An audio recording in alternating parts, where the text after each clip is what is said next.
All right, welcome back. We are done with the chill episode in Tamir, and we are back in hard mode backwards. And we have a lot to talk about today. So we're just doing a little bit of prep work.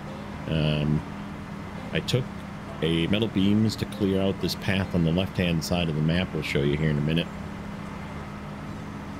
Just to get the route cleared. And we're taking 2 concrete slabs. There is only 2 concrete slabs in that one warehouse that were available without a, what's the word I'm looking for? A generator. And we're gonna just set these at the garage because we bought a vehicle and I'm not ready to show it to you yet. We need to talk about it first. So I did. This is a lot of time has elapsed since the last recording of hard mode backwards, and now I needed a break, a mental break from that last episode. You could probably hear I was frustrated. I was getting ready to throw in the towel. I just needed to step away for a minute. Sometimes you got to do that. If you're not having fun, just step away. And that's what I did. So we're a little bit later in time. I've watched quite a few people. I would like to give a huge shout out to both JJ and Telemenace. I've been watching their live streams and kind of picking up little tips and pointers and things that are hopefully going to help me get through this struggle, because they both agreed it's a struggle. And I decided I was gonna full nerd. So we did some couch Snowrunner. We experienced the PlayStation 5 bug of the sound going away from the engine. And we did some fuel testing as more than anything. We tested out a bunch of vehicles because so in order to complete the next series of tasks that we're gonna do, I need a lot. Like a lot.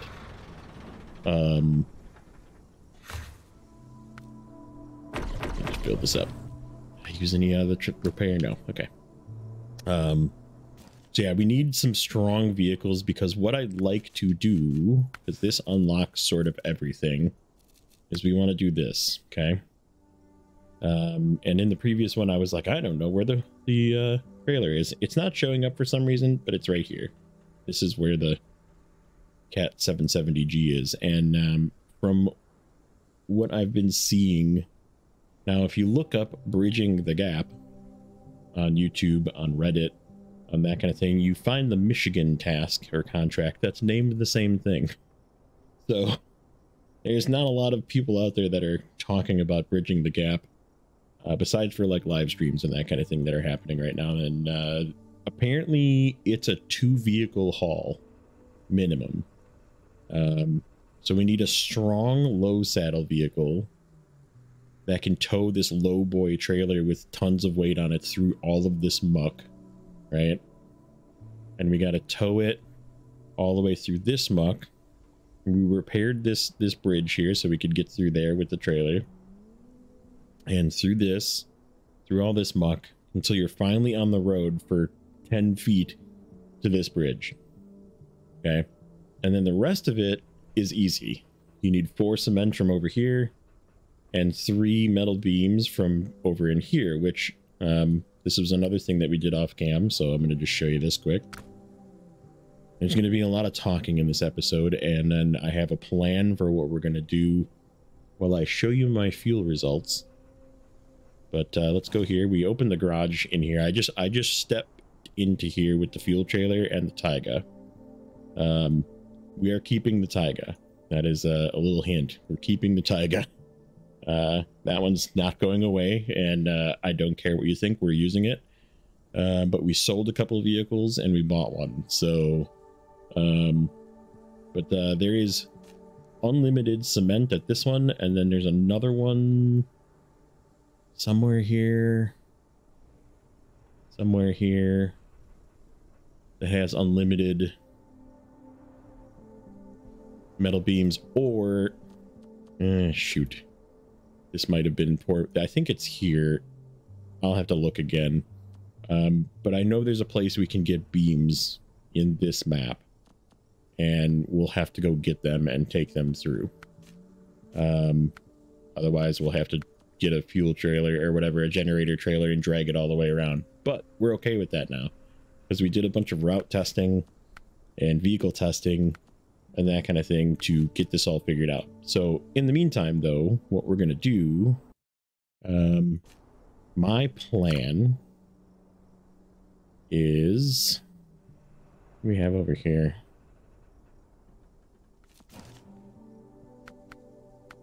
Oh, the White Western Star's over here. Where is he anyhow? Oh, that's right. We turned in that task. We might need him to, we're going to probably have most of the fleet over here doing this one set of contracts, because we got to do bridging the gap. Then we have to finish the rock grinder quest, which I took 1 metal beams over there right away, and do the ferries once we complete bridging the gap. And I'm using Telemenace's guide, by the way, so I will throw a link to his channel in that video on how to get the rock grinder, and it also shows you how to essentially do it in a fluid manner that unlocks the ferries at the same time, so you can just go directly across and turn it in. So I will definitely give him a shout out. It was extremely helpful watching that. But anyhow, I digress. We are going to do some scouting, but I'm going to voice over it. So I'm just going to speed through scouting. We need to get the scouting done as well. And scouting is kind of boring. So what I'm going to do is we're going to go to Elvira Hills, where I have my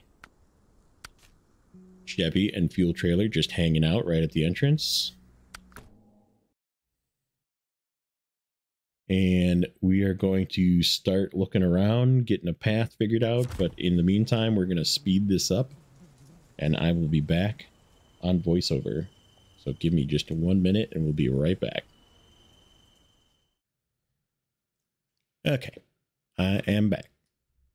So we are going to let this play in the background. You get to watch us do some scouting of Elvira Hills. And I will be just letting this play in the background. We're going to turn some music on, some royalty-free music, so there's no silence in the background. And we're just going to let that go. There's going to be some times where things are going to get covered up. So if you miss things, I apologize. But we basically just go around and scout the entire place. Chevy does a good job, as always. So the reason that I did this test... Let's start there. Basically, we needed a stronger vehicle that can have the crane bed and trailer combo, right? Because as we were struggling with things like the Fleetstar, going through certain places of the map, I realized we're going to need something with a more powerful motor. We're going to need something that gets better fuel economy. So right, there's many reasons that we're going to do this set of tests. So like I said, main purpose, Fleetstar replacement. Seeing as we're trying to use possibly something that's strong for this 770G haul that people are saying is terrible, it has to be able to have a low saddle, which, let's be honest, I'm not going to be able to afford most vehicles at $180,000 in the bank. I'm not really going to be able to afford much in the high saddle department. And we already got the FEM. So we have a high saddle vehicle. We also have the P16 available to us. We have a couple other vehicles still available to us, right? But yeah, fuel economy is definitely a big important factor, because we are in hard mode. We're sort of limited on fuel supply. We still have the 1,400 gallons in Michigan, but we have to pay to go get it. We are finding fuel, but I don't think it's going to last for the 108 contracts and missions that we have to do.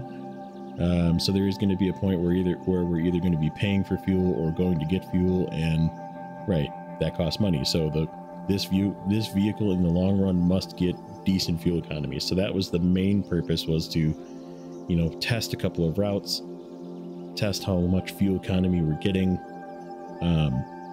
It must be able to navigate to the new maps, because there's many places that are muddy and have ruts and things that are worse than places like Michigan for the Michigan vehicles.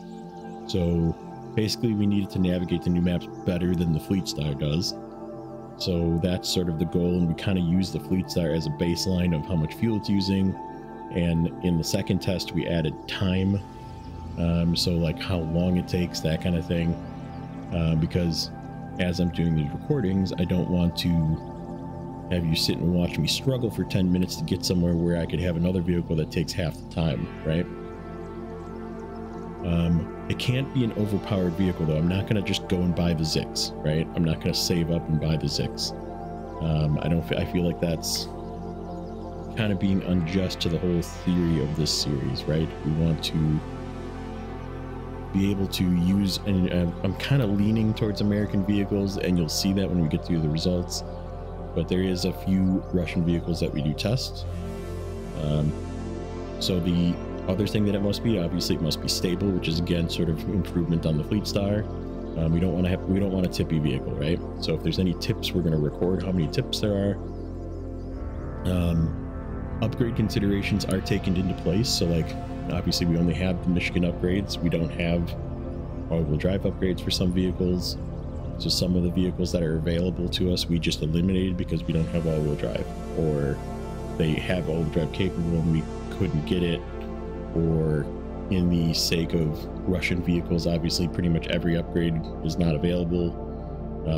Advanced special gearbox is not available. So right, we take those things into consideration.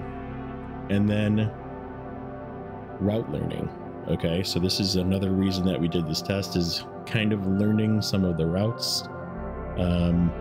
Because when it comes down to it, having a good route makes it so you can move quicker and have, you know, there's always those little shortcuts that you can take in places that of maps that you know. You can say, oh, I can cut through here, and it's easier than going through the actual road, right? So we did learn some about the routes, which we'll get into. So for the test vehicles, they were all configured the same way. We basically put whatever the best tires are possible, whether it be off-road tires or in some cases mud tires. And then we put a flatbed and a mini crane, as long as it was capable of using a mini crane. There was one that was not. We didn't use any cargo or trailers, and that was mainly for consistency. I could have put cargo on something, and this was all done on the PS5. So this was couch Snowrunner theory crafting, writing stuff down on my phone and timing things on my phone as I go. I turned all the mods off, so there was no mods in play, just in case there was something that would like make it stronger for some reason. Everything was turned off. So that was how we did our tests. It may not be the best way to do the tests, but this is just the way I chose to do it, right? So let's start by pulling up the map. We're going to cover up a bunch of the screen here. So the first route was from the garage at Pineline Bay to the garage at the reactive zone. And we just took the most direct route. And you'll see a green line, obviously, and then some red X's. So we'll talk about those red X's. So this first leg of the Pineline Bay to reactive zone garage route. Obviously, you come from the left out of the garage, make a right. There's a bit of a... I didn't mark it actually on the map. It would be left of that first red marker. There's a spot that's just muddy. You just have to go slow through it. Right as the road ends, just slow down there. But then as you get to that first bend where it turns, there's a bunch of water there. I found it best to kind of go left of the road and hug. There was a tree there, and if you get real close to that tree, it's the firmest there, and you can get through with pretty much everything, including the Fleetstar. We did test the Fleetstar. And then there's a spot directly across, so you kind of cross the road and then touch the grass. There's like grass that's sort of on the right-hand side of where the road would be through the water. And if you get on that, that is an easier path. And then there's like a electrical tower. And if you kind of hug the electrical tower without going too close to it and tip over, you're good to go for the rest of the route there. Now the next spot, you'll see the road. There's a red X to the right. And that red X is no-go. every single truck got stuck there until I figured out that you could go around it. So this route, some of the vehicles will have a one winch, and we got stuck there. And by winching, I mean it was to the point where I was moving so slow that I just needed to winch, right? Like, it wasn't like we weren't moving at all in low speed. We were moving barely and like wiggling the tires, and nothing was working. So then we pulled the winch out and helped ourselves through, because there is winch points all the way along this path, but I was trying to do it without winching and the fastest way possible. So this route takes that in consideration. So if you see in between the two sets of red X's, it sort of goes to the left of the road. That part where it curves is terrible. Try and not go through there with anything. There's actually like a rock on the left of the road as you're coming from left to right here. If you follow from that rock straight to the east, and you kind of cut through the trees there, and then as soon as you get to that intersection, just avoid that intersection that goes to the right altogether, and then the intersection to the left, just take the intersection to the left, and then there's another tree with some water past it, and if you make a right there and follow that path, it's perfectly firm ground. Your diff locks will yell at you to turn them off there. It's that firm if you go through there. So I did find a good spot to get through, and then the rest is pretty much smooth sailing. Once you go past the warehouse, you crank it into auto and go as fast as you can and hit the gateway. So that's the first leg. So let's pull up the second leg, and this is where we come in on the left. Again, there's a couple of little red X's. These ones are not as pertinent, but you just make your first left onto the dirt road, follow the path, and there's sort of the reason why I marked this first X is there's sort of a path that goes into water, and then it looks like you could probably go to the right, and I will tell you to not go to the right, because I tipped a vehicle here. there is a hole in that water that's very deep, and you will flip if you try and go right there. It looks like you can go right, you can't go right, so just stay to the left, kind of go through the watery road and just suck it up and deal with it. Pretty much vehicles can get through, they just have to slow down real slow and go into low, use your diff lock, you know, that kind of thing.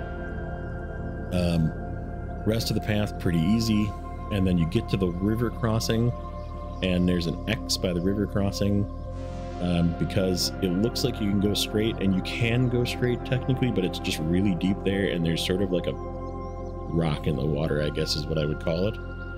And if you look closely, there is actually the tire tracks sort of turn to the right and then turn back to the left to go over the island in the middle, and that seems to be the best route if you just follow the tire tracks through that. And then we went south of the lumber mill there, I believe that is, and just followed the path, and then we see the ... at the end. So let's go to the second part of the reactive zone map, which is where the ... continues. So this is where the farm is basically, and we're gonna just go towards where the farm is, and there's just some mud around this first bend to the right. You just kind of have to just go through it. There's nothing really I can say that other than it's not that bad. You make a turn into there, but there's like a task there. If you haven't gotten the task or haven't finished the task, you'll see the task marker. Go right there, follow the road to the left, and then there's one little red X there, and the only reason I put that down is there's a little mud hole around that turn, and it's sort of blind. You come around the turn and all of a sudden there's a mud hole there, so just take that turn to the right wide and then cut through the farm field, go through the city, and follow the road down, and you're at the garage. So that is the route that we took for these vehicles, and I'll probably either pop these up if we need them to talk about them, or I don't know if I want to make them small and cover up the whole screen, but we'll figure it out. So let's put up a black box. We're just going to have a box here on the left to be able to put our text in, because I'm just going to leave a bunch of text in for each of the vehicles, like a little chart here. So let's start with our categories here. We have our vehicle, the fuel used, how many winches we had, and how many tips. Okay. So the first vehicle that we tested, and this was the first test as well, so keep in mind I was new at the route. again, we learned a bunch about the route, was the CT681, because that's sort of like my number one choice, as I was thinking would be good. It's a $78,000 vehicle, I think, somewhere in that area, and once you'd fully upgrade it, it's about $120,000. So the fuel used for the first run of the first test of this whole thing was 24 gallons, okay? And we had 3 winches, so this is before I learned that little shortcut. So 3 points where I had to stop and winch. No tips, obviously. Now, we did revisit this truck again, so I'll put a second line here. This was after we learned the routes, and we came back and said the CT681 deserves a second chance. Attempt number 2 was 15 gallons used, much faster, 0 winches, and 0 tips. So that one went a whole lot better. The next vehicle we tested was the Voron D, because I kind of put that as my second choice, right? However, the Voron D, keep in mind, it's a Russian vehicle, had 43-inch tires. It had mud tires, but it had 43-inch tires because I had no lift, no engine upgrades. It did have, because the Voron D was the choice because it has that special off-road gearbox. Now, mind you, most of the Russian, particularly Vorons, can just use the regular off-road gearbox and it's fine, but I figured I would choose this one because it also has the ability to do crane and bed and trailer, right? So the Voron D, we did 1 test with it. We got 28 gallons of fuel used because, again, it kind of struggled in many of the spots because of ground clearance. It didn't have any lift on it, didn't have big tires. The CT681 doesn't have a lift, but at least it has big tires. We had 1 winch spot. Again, this was before we learned our shortcut through that 1 spot, and 0 tips. So the Voron D, unfortunately, losing currently. Then I heard in my head Friday yelling at me to try the GMC Brigadier. So we grabbed the GMC Brigadier, upgraded it all the way. Now that thing is an expensive vehicle. It's $107,000 base, and then you have to upgrade everything. So it was close to how much money I had. It was about $160,000 altogether. The GMC Brigadier was 31 gallons of fuel used because it also struggled. I don't know why either. It has 46-inch tires, but it just struggled. And again, we were still kind of learning the route, but this was at the point where I was kind of getting used to it, and I was just on the cusp of finding that little spot. I sort of tried a different way through there, and I thought the next time I'm going to get through this, right? So yeah, we had 1 winch through that spot, 0 tips. So, but this one again, now we have a new champion of most fuel used, right? And it was slow. It was really slow. So that's, I think, probably why it used so much fuel, right? Either that or it's just not fuel efficient. So then we decided, okay, I give up. I'm going to try the Azov 7, okay? So keep in mind the Azov 7, again, no upgrades, particularly no active suspension. So we have a bonus category on this one. How many times did the nose dig into the ground? And that was 9. So that we'll put over here on the right. However, the amount of fuel used was 20 gallons, even not upgraded. So it was pretty good. I was pretty impressed with how it was slow, but it was, so I mean, the time, again, I wish I would have recorded time, but the time was not a factor in this one. It was just very sturdy, very constant pace. No advanced special gearbox, so I didn't have any, extra low gears. We did have 1 winch through that same spot. Again, I was sort of figuring out where to go. But yeah, those 9 nose hits really slowed it down, and it still only used 20. So it was pretty good. It's a consideration, right? So moving on to the Azov 6, we're just going to put a line here, and we're going to put DQ for disqualified.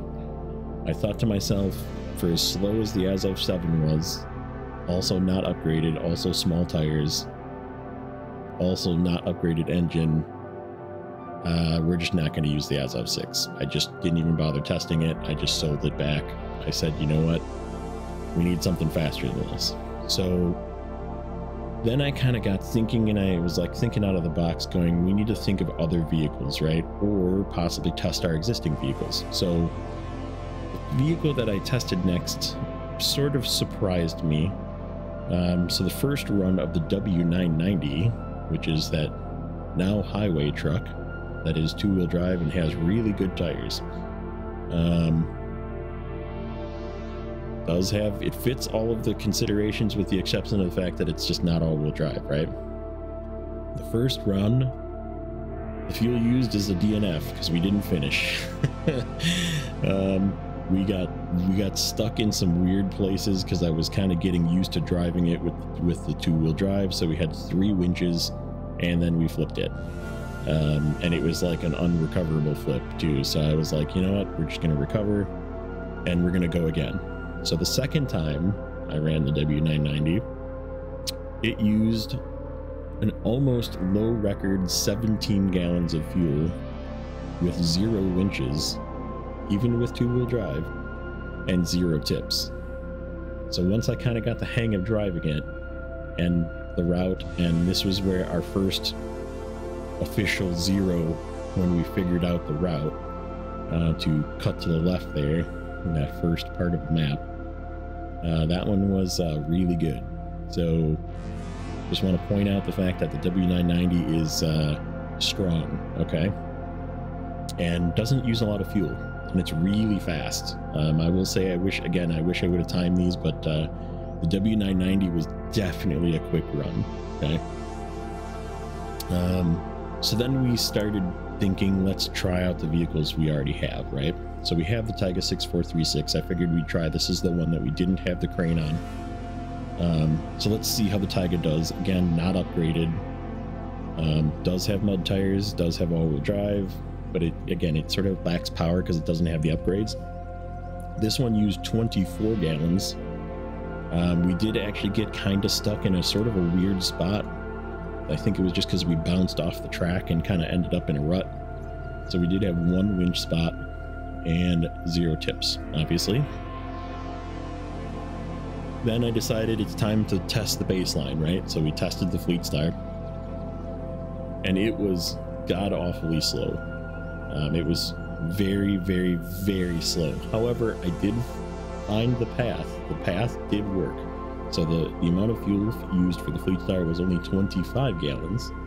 So still better than the Voron, still better than the Brigadier, and almost better than the Taiga. And we had 0 winches in this run, and 0 tips, obviously, but it was just so slow. There was points where I probably could have winched to help me go faster, and there's a lot of points where you start flopping around because that's what the Fleetstar does, and it just, this is why we're getting rid of it, right? This is why we're planning on replacing the Fleetstar with something, okay? So then I said, well, let's try the White Western Star. White Western Star did surprisingly well now that we had a route down, okay? So again, this comes back to learning the route. 21 gallons of fuel, so almost beat the Azov 7, and it was way faster than the Azov 7 as well. So we again got 0 winches and 3 tips, or I'm sorry, 0 tips. So the very next vehicle, I decided, you know what, as soon as we tested another two-wheel drive vehicle, let's just try the old trusty GMC 9500 in its two-wheel drive configuration, just how it sits, how we have it in the garage right now. Flatbed and a crane on it. 22 gallons only. It was slow, but it made it through with only 3 winch spots. So there was 3 times where I had to help it through, but even with that, it still only used 22 gallons. So good baseline. Like I said, we tested some base vehicles. So this is the point where we made some eliminations, okay? So basically we eliminated all the Russian vehicles minus the Taiga because we're keeping the Taiga just because we have it, right? So Voron, as of 7, and the as of 6 that was already disqualified, we got rid of those, okay? The Brigadier, that one's out. We're not buying that thing. It's too, if I'm going to spend that much, we're going to buy a W990, right? So then the thought was, do we buy another White Western Star? I realized that we don't have the biggest engine in it. It's not very strong. When you pull weight with it, not very good. So I mean, we're not going to get rid of the White Western Star, I don't think, just yet, but it's not going to get used for big heavy missions, right? So then we came up with another route. So I said, well, where I was having trouble, in fact, let me pull up the map here. All right, so we have the second route, which was from the garage to the Eastern Ferry. Okay, and I said in a previous one that if you went sort of towards the gateway to the reactive zone and took that down to the right was the easier way. It is not. That way is terrible. The way that I have highlighted here is definitely the way that you would always want to go to the ferry. It's definitely the easiest way. You just have to, again, avoid those couple of spots. So if we look at the map here again, we're coming out of the garage, making a right, same route. Same wet spot, you go to the left towards the tree, and then you kind of hug the right and go on the grass. And then as you go, so those are the first 2 X's on the route. And if we continue on the route to the right there's that same spot where we follow the rock, go straight, and instead of turning left at that intersection, we kind of just go past the intersection a little bit and then make a right. And as long as you don't follow the bait of going on the road, you just go past the road a little bit and kind of cut in before the trees, you're okay. It slows down a little bit, but you can make it through, and pretty much, again, every vehicle made it through, and it was fine. So then the rest of the route is pretty simple. There's a couple of spots, again, that just sort of slow down. I genuinely followed the road for the most part, and then that very last red X is just a bunch of rocks. And the only reason I mark this as a red X is because if I went through there fast, I completely destroyed vehicles. So there wasn't any DNFs or anything, but there was some vehicles that were hurting pretty bad by the time I got to the end of the route because I just blew them up by that last red X. Just if you see the rock section, it sort of goes uphill a little bit. Just go slow through there, slow it down, because you're gonna just rip your suspension apart and your gas tank and everything. So the rest of the route, pretty simple. Just follow the road, take the smart pass, hit grass when you see grass if there's any water. It all makes sense. It's all like a pretty standard route. There's a couple of little tippy spots you got to be careful for, but otherwise it's just a straight shot. You hit the road, you gun it, you get down to the bay basically, and then as soon as I hit the ramp, I would stop the timer and shut the engine off and figure out how much fuel I used. So our list, again, we started again with the CT681. This was the first time with this route again. We had 17 gallons of fuel used. We have 2 winches. So this one, again, we were sort of learning as we got through there's some spots along the way that you just kind of make sense. And I just took the wrong route. No tips, of course. And the time for this run was 7 minutes and 55 seconds. Then I decided to give it a second run just because, again, we were learning the route. So the second run was only 2 gallons less. It was 15 gallons with 1 winch and no tips. So, and the time on this run was significantly better at 7 minutes and 15 seconds. So I was happy with that. We called it a day at that one. So then I decided immediately, let's test the baseline. Let's grab the Fleetstar. Fleetstar used 20 gallons of fuel, so not that much more. Again, 1 winch, no tips. However, the time was 8 minutes and 53 seconds. So almost a minute longer than the first run with the CT681 that I thought was bad, right? So this was definitely very, very long. because it's just such a slow vehicle and it takes a bit to ramp up its speed. Okay, so then I decided let's try the White Western Star, see how that does.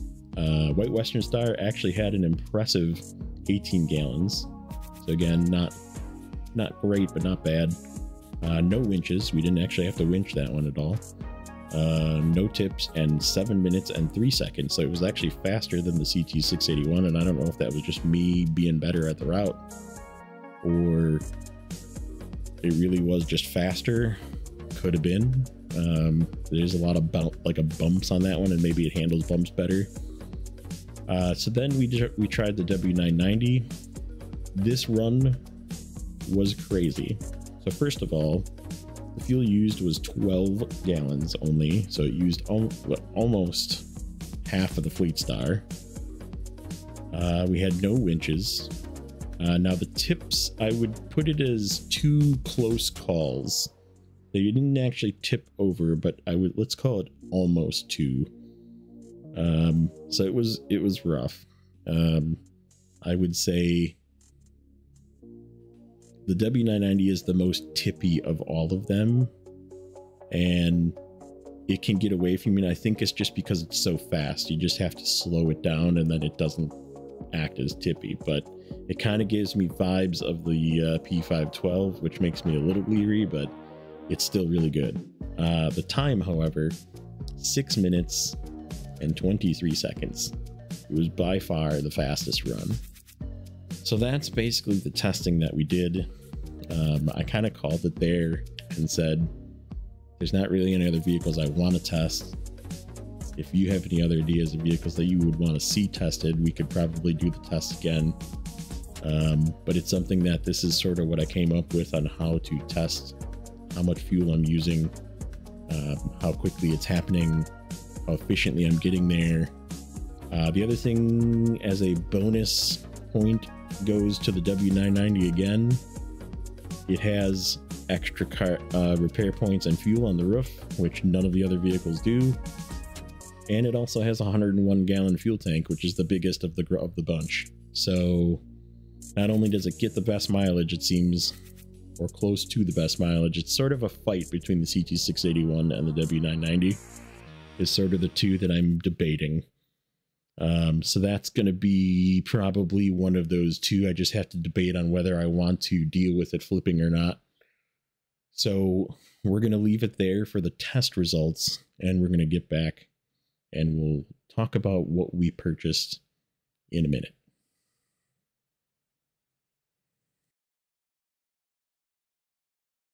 Okay, we are back. Hope you enjoyed that. That was hours of work because, like I said, for me, I guess, again, it was not the perfect way to figure this out and get fuel readings. I could have done more runs per vehicle to get an average. Right, there's definitely better ways to do it, but it's the way I chose to do it. And like I said, it produced some interesting results. Like I said, the one vehicle that I was eyeing up originally, the CT681, definitely is up there, and so is the W990. So, but as you can see, we did buy some vehicles. I have $20,000 left, and we are going to sell this thing because we need some money, and we're not going to use this. So we put some stickers on it. Let's get 18 grand back from it. We still haven't brought these two over. And if you notice, there's one missing. Well, actually 2 missing. So we sold both the wind steer, which made me sad, and we also sold the Corvettes. So these are the only 2 vehicles we have left. So we actually bought the W990. It definitely won. It is set up on how we want to use it, and then we also bought the CT681. So we actually bought both. I decided we're gonna figure out a way to get both. We got both. So we're gonna take them out for a minute. I believe I have them all equipped already. I did put the advanced heavy on this guy because this is going to be the one that's going to do our 770 haul. And then the plan is we're going to use the FEM to pull it. So, but I just wanted to kind of show you the route that we were running as well. I need to get over here anyhow. We're just going to park this over by the 770.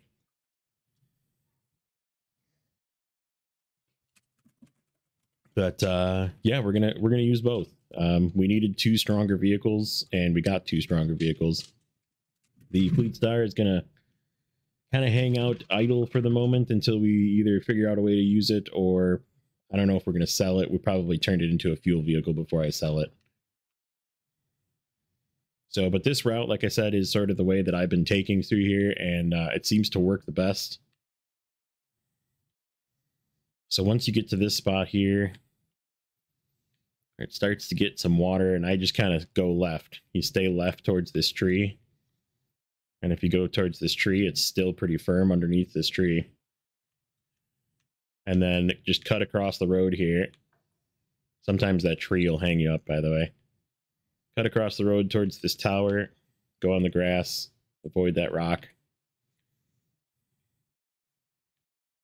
And then up here is the key thing. So going through here, there's going to be a rock on your left when you come around this turn here, and you want to shoot for that rock. And you can go either to the left of it or the right of it. I've been going to the left of it. It seems to be maybe a little better, but I don't know. With this big trailer, we might have to go to the right of it.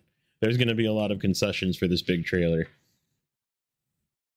But see, if you notice, if you go through here, perfectly fine. If you go in that mud, you're stuck. And if you cut between these 2 trees and then cut between these 2 trees, a little bit of a hill here. So then, oops, I didn't need to actually go through there. This one you can cut back into the intersection here. Just stay to the left. Like I said, this intersection to the right, you want to avoid at all costs. So when you go right, usually what I do is I go past this rock and I turn right. But here, I follow the intersection to the left. And like I said, you kind of go towards this tree right here. And if you go towards this tree and then make a right, and just go around these trees, totally solid path until you hit this grass. And then you're on the grass. Everything is good here. You cut across here. And there you go. There's your way through there without having to winch.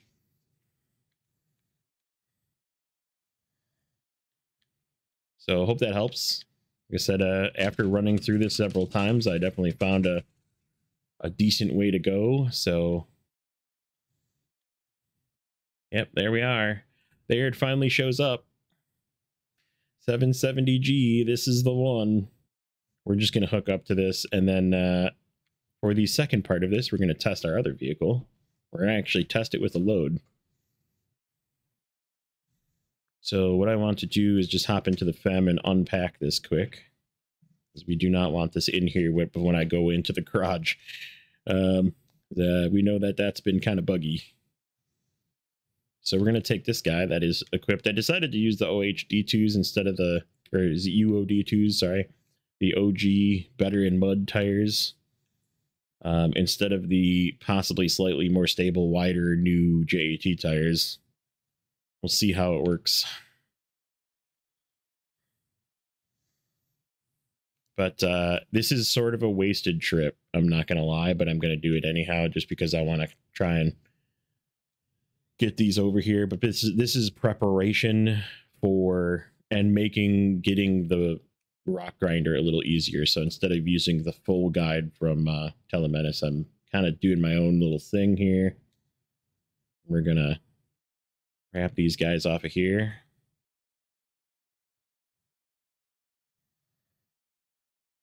I'm just going to grab one and pack it. And we're going to overload this thing right away.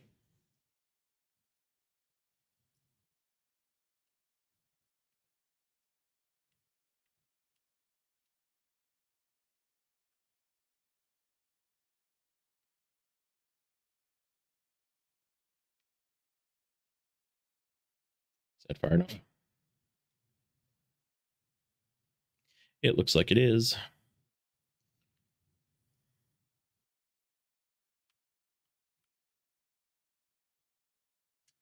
All right. Now this is the hard one to get lined up even.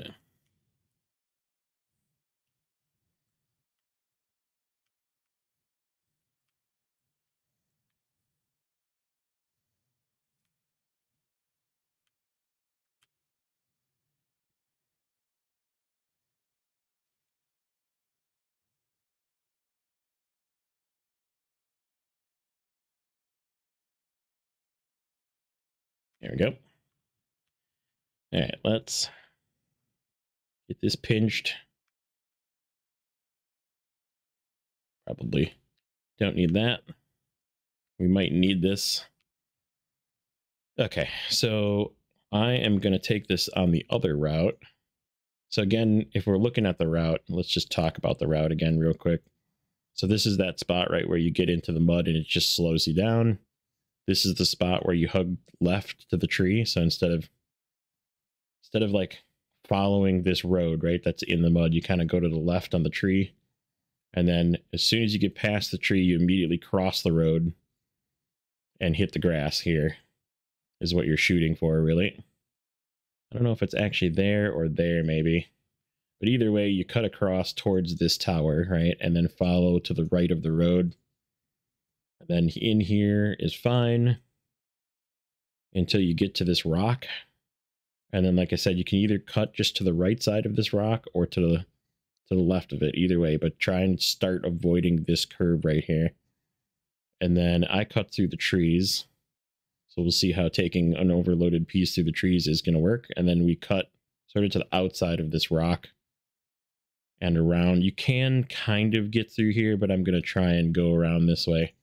And then I'm just going to follow the path the rest of the way. There's a couple of spots down here that we'll show you as well as we get there that are slow. And then these rocks, like I said, is where you want to slow down. Because if you go over those rocks too fast, you'll just like blow up your truck. I think this is the spot. There's a spot in here that has that real deep hole too. Or is that might be in the other map, now that I'm thinking about it. I'm already forgetting my route. That's okay. When I see it, I'll know it. So I ran it like 20 times. Okay. So we're just gonna dump this stuff off over there and then we'll come back.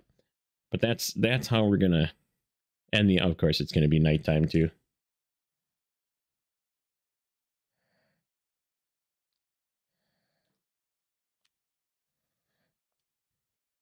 So this thing's a little slower. Again, it doesn't, the tires are, those new tires are 3.1 in the dirt and 3.4 in the mud on the W990, which was also a contributing factor in my decision.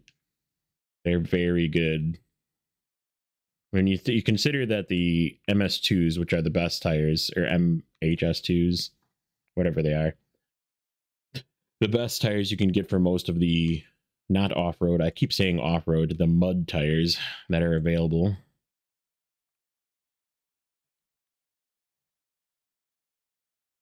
are 3.2 in the mud and even less in the dirt.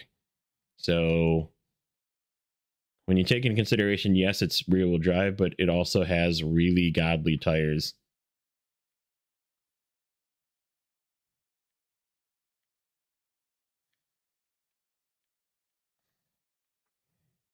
This thing is actually like surprisingly stable too. I mean, I'm not going to try and jinx it. I'm just going to shut up. Said we're overloading this thing through here, so I'm just going to be quiet.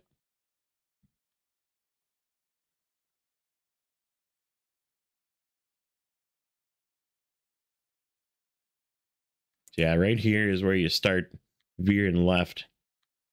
Even if you're going to go to the right, just stay on the left side, stay out of that water. And then if we cut through here, whoop, I went a little too far on the cut. Am I going to make it through here? Let's try going around.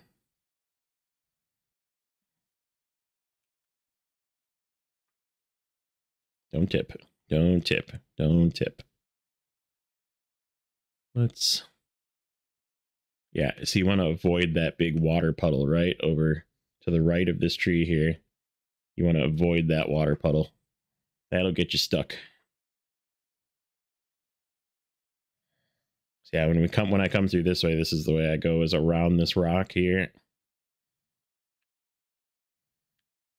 And then to the left of this tree.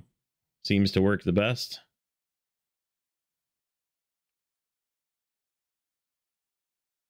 a little tippy, apparently. I am in a really bad spot.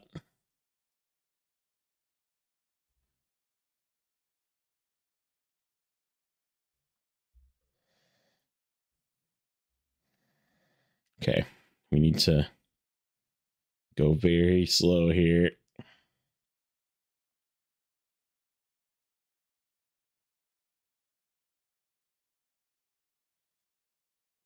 Get off of this mound.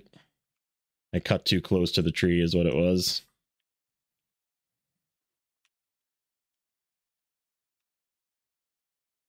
It's got a really good engine sound too. The cats always have a good engine sound, I guess. Yeah, over here is like not really too muddy. And then you can kind of cut back to the path slowly. Once you get through this water, it's pretty clear.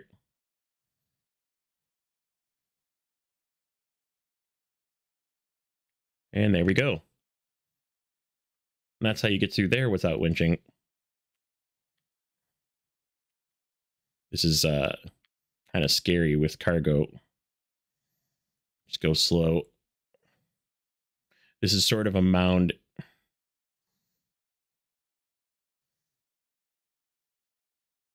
It is the firm spot, but it's sort of sketchy. Yeah, and then here you're kind of just forced to go through it. You just have to slow down sometimes. It's not too bad in here, though. This looks bad, but it's not that bad.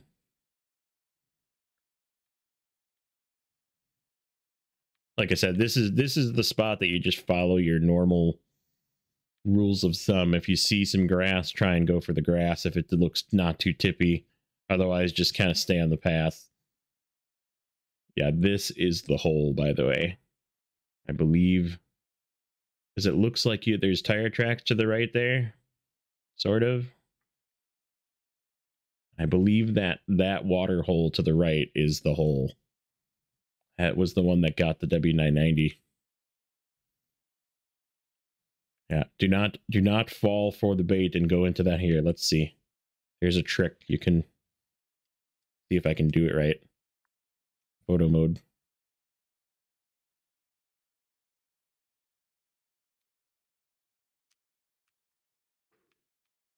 Nope. This is not it. Doesn't look that deep here. Maybe it is. Maybe it's just real muddy. All I remember is there was a spot that looked like that. Maybe it's up ahead. I was doing it on PS5, so I wasn't recording.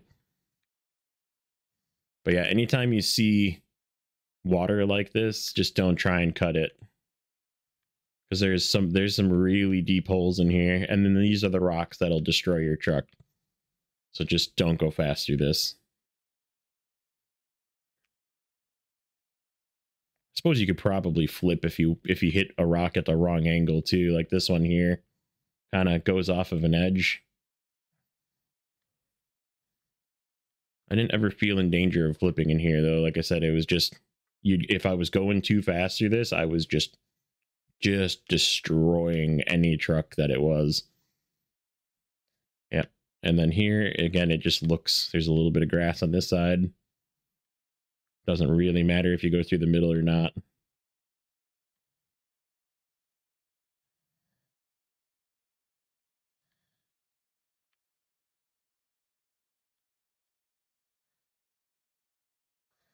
But yeah, it definitely it made me realize that you don't necessarily have the wrong truck, because the White Western Star did pretty good in testing.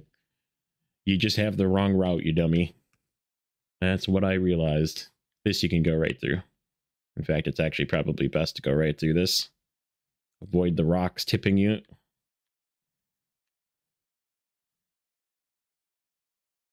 And this you can also just sort of go right through.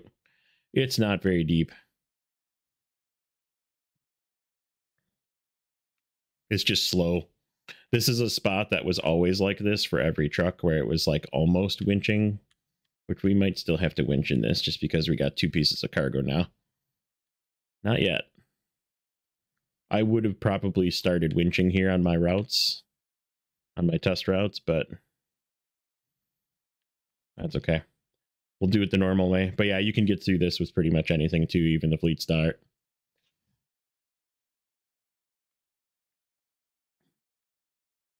But I think, I mean, it might not be, seeing as I do have the secondary game available to me, obviously on Couch Snowrunner, may not be a terrible idea to try running routes over and over again, because I mean, obviously I'm just using like a new game plus easy mode save to chill and play, and you know, recovery doesn't cost me, so I can just like go from a garage to the left and make a better route, even though the left is pretty easy. Going to the left is from here is pretty easy. But yeah, there's going to be some new challenging routes that we have to come up with. Oops. This is it. This is the hole. This is the one that it looks like you would go to the right here. Yeah, this is it right here. Let's see what it looks like. I just want to see if it shows. If this is like a big hole.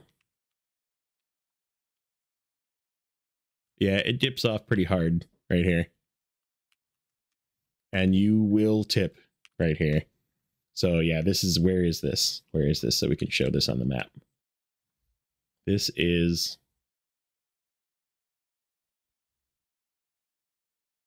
that you can barely see it. It's this little hole right here.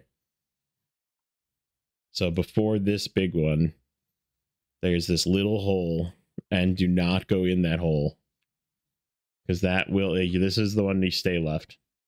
You just suck it up and go through it. And of course I was sitting there for too long and got stuck.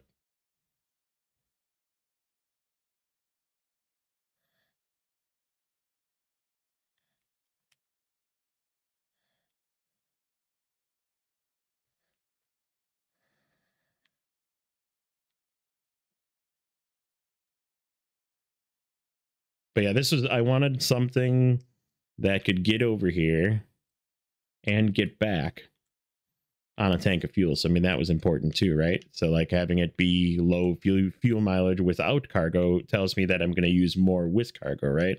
We're already at 23 gallons used. Mind you, 3 of that was probably looking at the map and in other things, but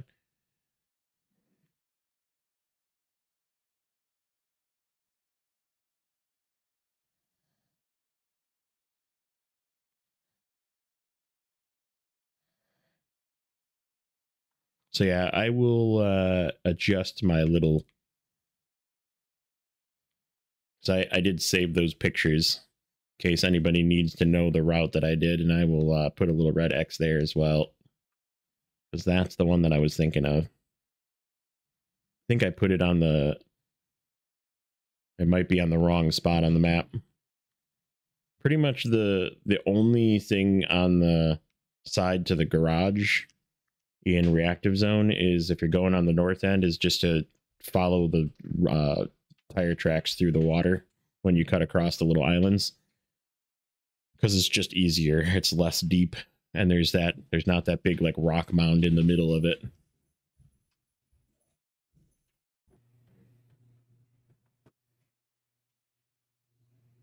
Okay, sorry about that. Lost my train of thought. My wife needed me for a second, so.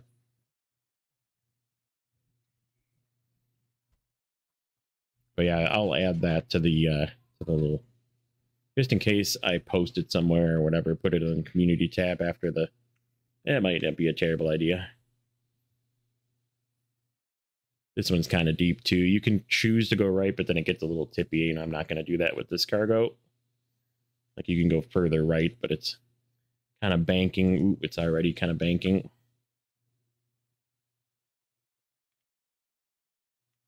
And then that's it. You're through. And I'm just going to dump this off down here, and that's where we're going to call it an episode, and I'll drive back. Get this back as well. So the next episode is going to be, obviously, Tamir. And I don't know if we're going to continue. We might go get the...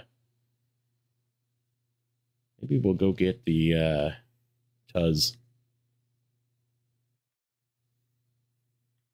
Get to play with our good scouts. And then this episode, I might I don't know. I might do some of the scouting of the last zone just off recording. I feel like it's getting kind of boring to watch me do just scouting, so we might just say we're not going to do it on cam, but we'll figure it out. Get this unpacked. So this is going to be needed for unlocking the bridge, or not the bridge, the ferry. We're just going to leave them here and we'll pick it up with the same truck again later. Because I want to go get the rock grinder. We got to bring it over here and its trailer as well. So I'm just going to use this truck to go get it. There we go. We'll just leave these here. Oh, that's what the, so this one's got the dead axle as well. So when you're like on the road, you can have more, I don't know. I don't think I'm ever going to use it. It's just going to be in the way, but we also got the year 4 pass, so we're ready for more expansions, more DLCs. And it came with the skin for this, which was not a determining factor in me choosing this vehicle, but I decided I was going to just get it because this truck, it definitely was it was really close to call a first place, which is why I was like, you know what, we're going to get both vehicles and just call it a day. So that's what we're going to do. I got to go around this way. Coming back the other way is kind of a challenge too. I gotta learn the route. Oops. Going backwards.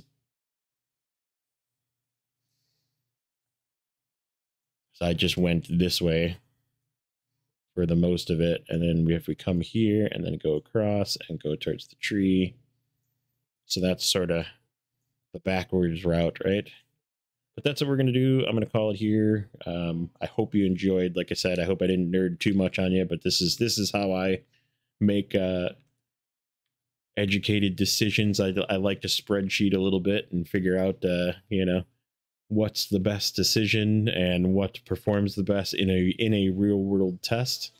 And that's how I did it. So enjoy the math meme. That was the math meme rolling around in my head, and I just spilled it out for you. So as always, like, comment, subscribe. We'll catch you guys in the next one.